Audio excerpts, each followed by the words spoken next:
Well, hello, YouTube modeling community. That's right, it's the Fat Man from Alabama coming to you from Don's Garage. Well, here we have a this is another one of my old builds. I built this one 6 or 7 years ago. This is the Revell 32 Ford 3-window coupe. Relatively box stock. I've done a wheel and hubcap swap on it, a couple other doodads, some subtle modifications, but for the most part, this is out of the box. The color on it is actually a artist paint. The stuff came out of the tube like toothpaste, literally. I mixed it like 10-to-1 to get it reduced towards spray through the airbrush. I liked the color, and of course by the time I got the car done, I found a real similar color in an actual paint that I could put through the airbrush. But this was already done, so it's got DuPont shop line quick clear on it. Now the pinstriping down the body reveal line through here is a decal. It was on a slick sheet.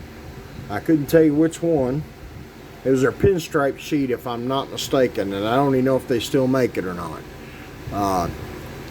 That was a fun decal to put on, and it's done in sections. This is one piece, this is one piece, the door is another piece, and if I'm not mistaken, I think the quarter piece is actually two, because I see a little bit of a part line right there where they actually separated. It was fun to, it was a headache to do, but I love what it did for the side of the car. And that's another decal off the same pinstripe sheet. As you can tell, I've bobbed the frame rails. This is a piece of polished stainless tubing laid in there for a spreader bar. This car is not 100% finished like most of my stuff. The plan was to put a moon tank out front like most of them do. And I've got the moon tank, I just haven't done it yet. The tires are from the kit.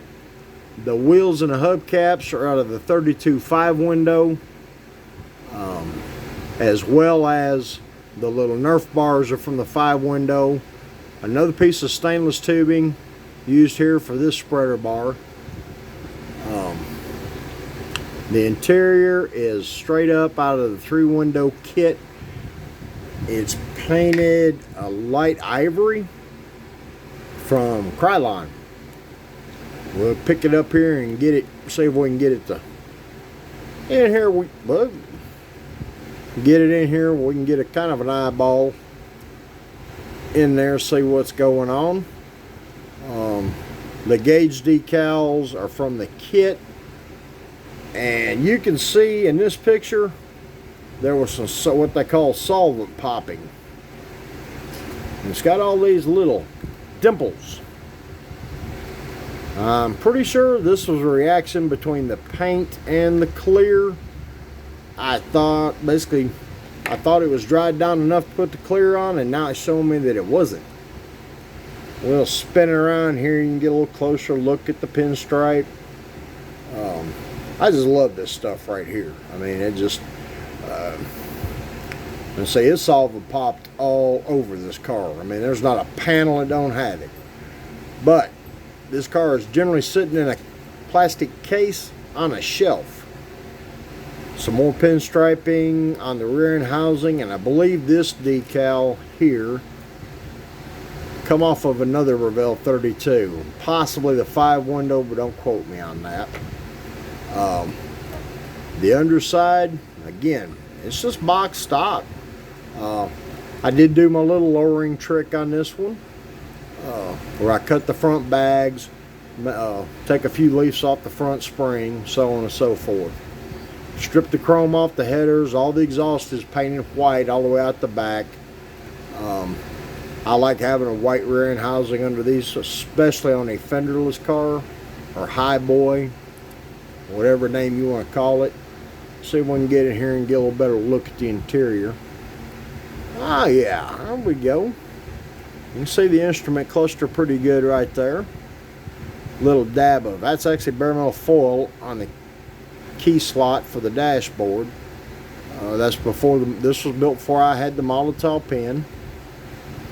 Same thing with the door handles, window crank and such.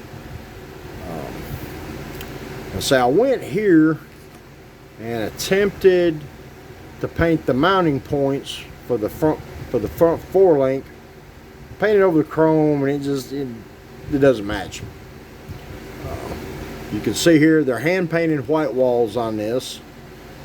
This was like the third set I'd ever hand painted of white walls.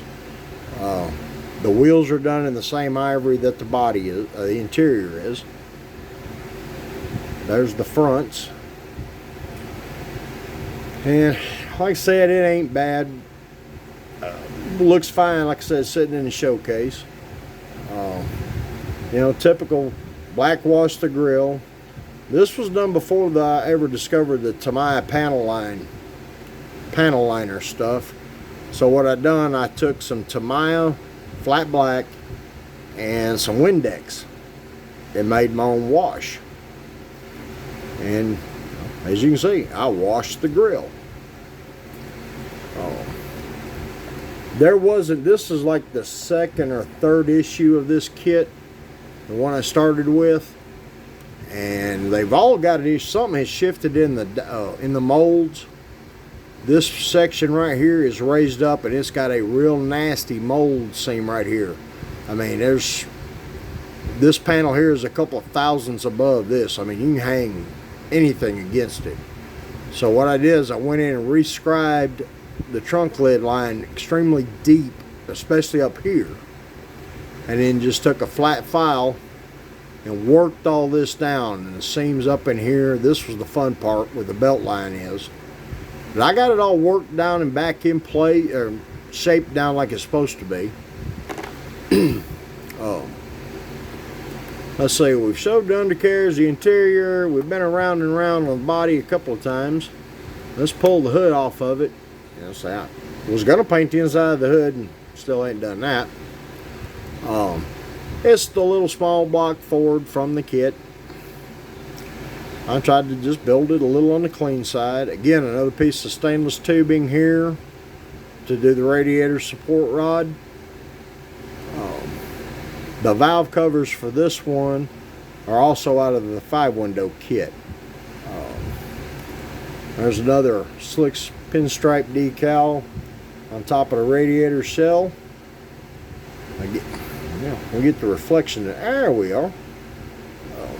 Like I said, I'm a big fan of pinstriping. I could watch a pinstriper work for hours.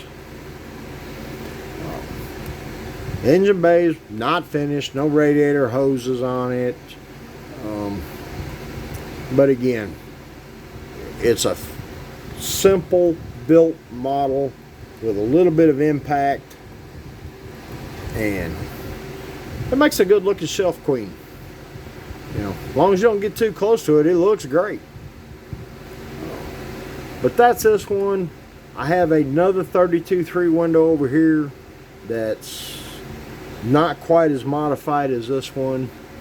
We'll be doing a video on it. It's got even worse paint issues than this one. But like I said, sits on the shelf, looks good. Alright fellas, remember, build the model for you. Live, love, and laugh. Let's enjoy this wonderful hobby. Let's watch out for each other and take care of each other. Pass a kind word whenever possible. And if this is your first time watching my channel, please consider subscribing it. If you do, ring that notification bell. That'll let you know when I post up a new video. All my regular viewers, if you like what you see here, please smash the like button. drop a comment below. Give me something to read. Put a smile on my face. Anybody out there's got a shop card, or if you don't have a shop card, but you want one of mine, there's the email address. Please put in the subject line, shop card. Let's swap addresses and cards. There it is. Alright, fellas, y'all have a good one, and I will see you in the next video.